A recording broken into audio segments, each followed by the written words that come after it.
Halo semua, tahukah Bapak Ibu, PPATK mengungkap bahwa sepanjang tahun 2022, kasus tindak pidana pencucian uang telah mencapai 183 triliun rupiah. Angka yang fantastis bukan? Dari sekian banyak kasus-kasus tersebut, ternyata pelaku tindak pidana pun berkembang. Tidak hanya melibatkan orang perorangan, tetapi juga korporasi. Lantas, bagaimana peran negara dalam mencegah dan memberantas tindak pidana yang melibatkan korporasi tersebut? Bagaimana sih solusinya? Oleh karena itu, yuk Bapak Ibu, kita simak video ini sampai selesai. Bapak Ibu, hasil penilaian resiko secara nasional terhadap tindak pidana pencucian uang tahun 2020 dan 2021 di Indonesia atau biasa kita sebut dengan National Risk Assessment menetapkan bahwa korporasi masuk sebagai kategori pelaku TPPU berisiko tinggi. Hal ini dapat dibuktikan dengan banyaknya kasus-kasus yang melibatkan berbagai bentuk korporasi. Contohnya saja nih, terdapat pelaku tindak pidana korupsi, AM, yang mendirikan CV dan menunjuk keluarganya untuk mengurus CV tersebut. Atau tahukah Bapak Ibu bahwa terdapat beberapa yayasan di Indonesia yang masuk ke dalam daftar terduga teroris dan organisasi teroris?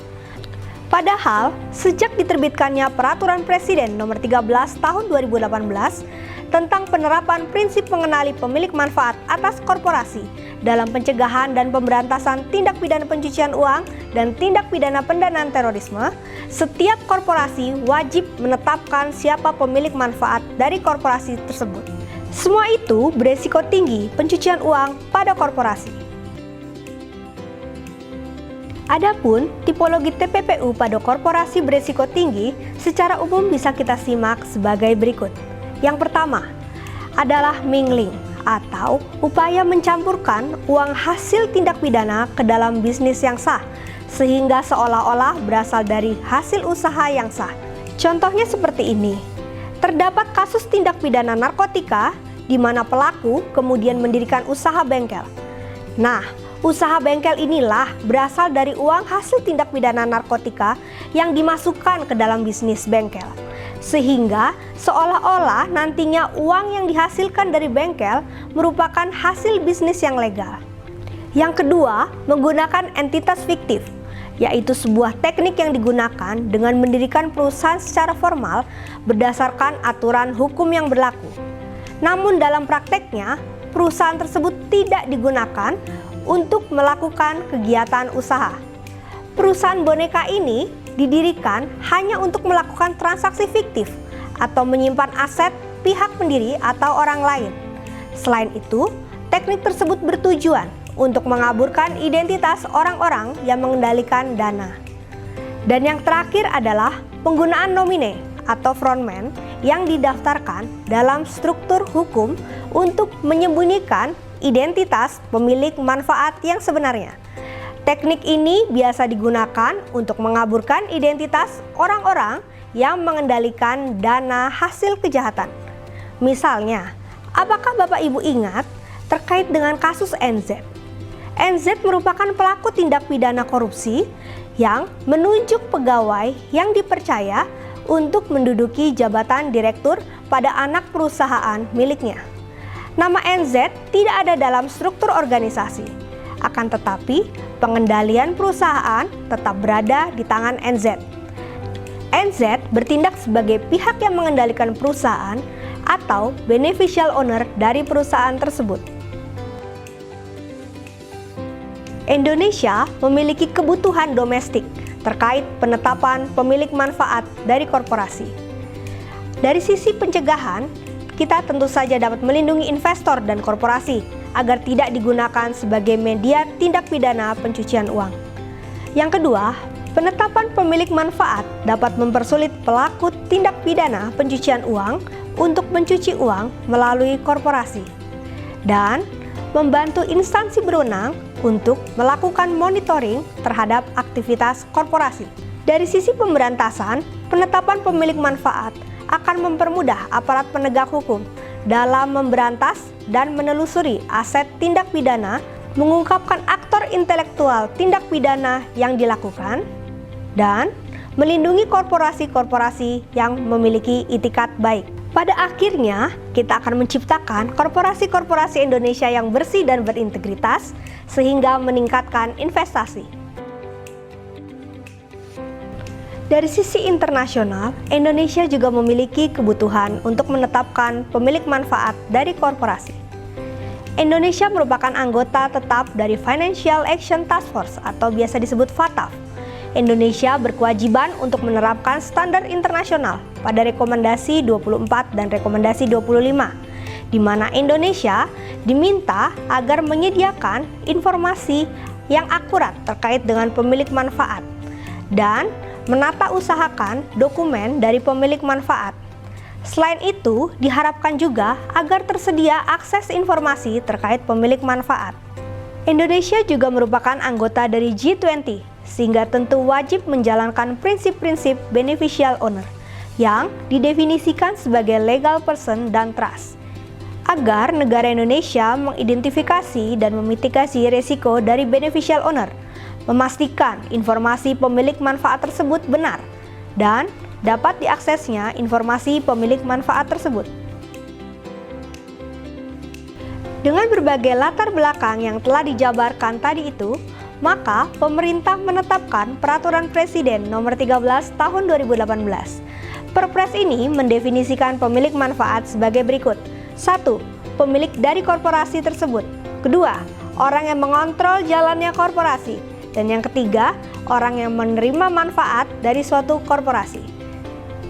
Peraturan Presiden ini tidak hanya mengatur pemilik manfaat dari sisi legal ownership, akan tetapi dari sisi ultimate beneficial ownership.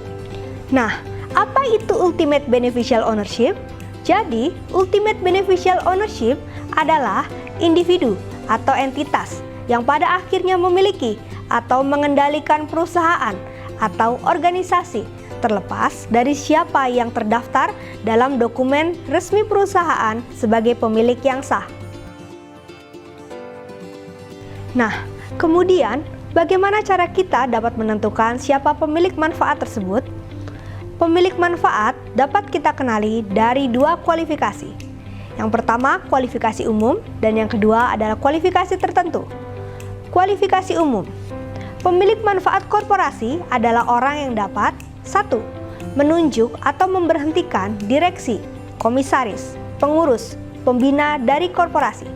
Kedua, memiliki kemampuan untuk mengendalikan korporasi. Ketiga, berhak atas dan atau menerima manfaat langsung maupun tidak langsung dari korporasi. Keempat, merupakan pemilik sebenarnya dari suatu korporasi. Sedangkan kualifikasi tertentu menunjuk orang perseorangan yang dapat memenuhi kriteria sebagaimana dimaksud dalam Peraturan Presiden Nomor 13 Tahun 2018. Kemudian, yuk kita jabarkan lagi kualifikasi tertentu ini ke dalam 3 bentuk korporasi. Berikut adalah cara menentukan pemilik manfaat dari perseroan terbatas. Berikut adalah cara menentukan pemilik manfaat dari yayasan. Dan yang terakhir adalah cara menentukan pemilik manfaat dari perkumpulan.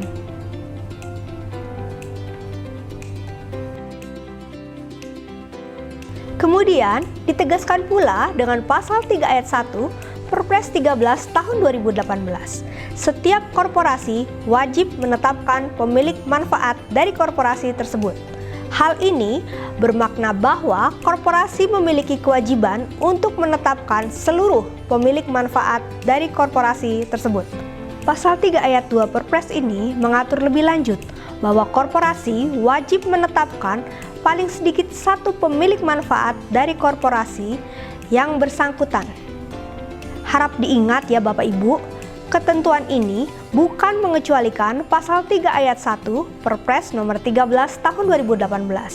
Namun, ketentuan ini merupakan penegasan bahwa korporasi wajib melakukan upaya-upaya dalam rangka identifikasi dan verifikasi untuk mengetahui informasi pemilik manfaat dari korporasi.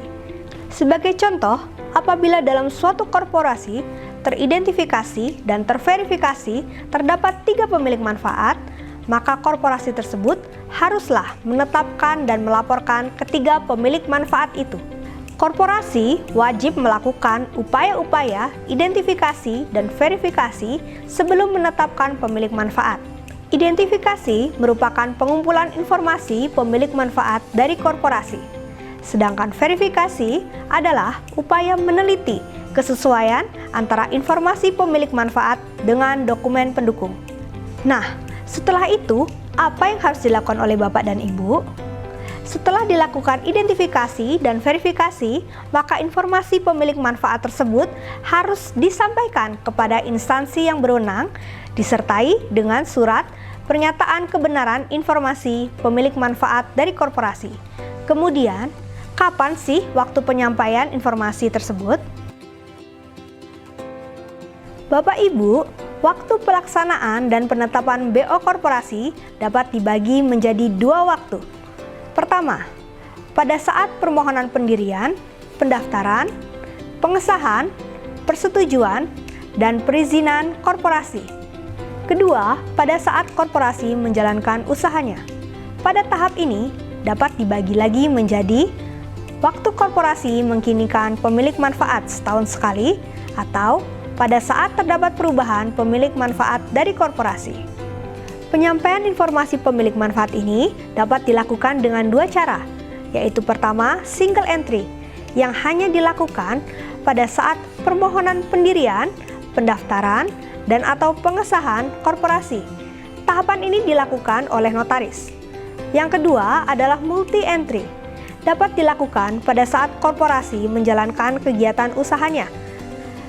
Tahapan multi-entry ini dapat dilakukan oleh notaris, korporasi itu sendiri, atau kuasa dari korporasi melalui request token. Hal yang tidak kalah penting, korporasi, notaris, atau pihak lain yang menerima kuasa dari korporasi wajib menata usahakan dokumennya. Penatausahaan dokumen ini terkait pemilik manfaat dari korporasi dalam jangka waktu paling singkat 5 tahun sejak tanggal pendirian atau pengesahan dari korporasi. Apabila terdapat korporasi yang bubar, likuidator wajib menatausahakan dokumen paling singkat 5 tahun sejak pembubaran korporasi tersebut.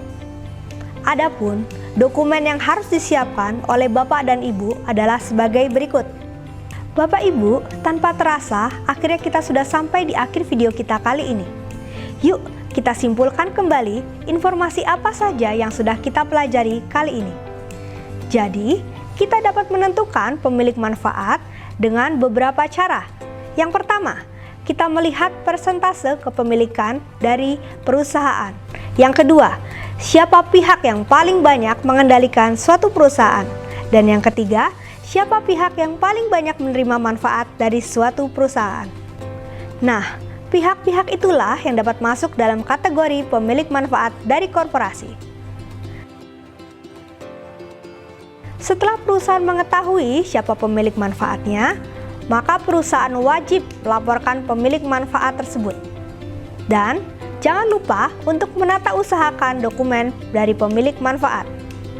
Penetapan pemilik manfaat oleh perusahaan merupakan suatu sistem yang kita bangun secara bersama-sama untuk mencegah dan memberantas tindak pidana pencucian uang, tindak pidana pendanaan terorisme, dan pendanaan proliferasi senjata pemusnah massal di Indonesia. Terima kasih sudah menyimak video ini sampai akhir.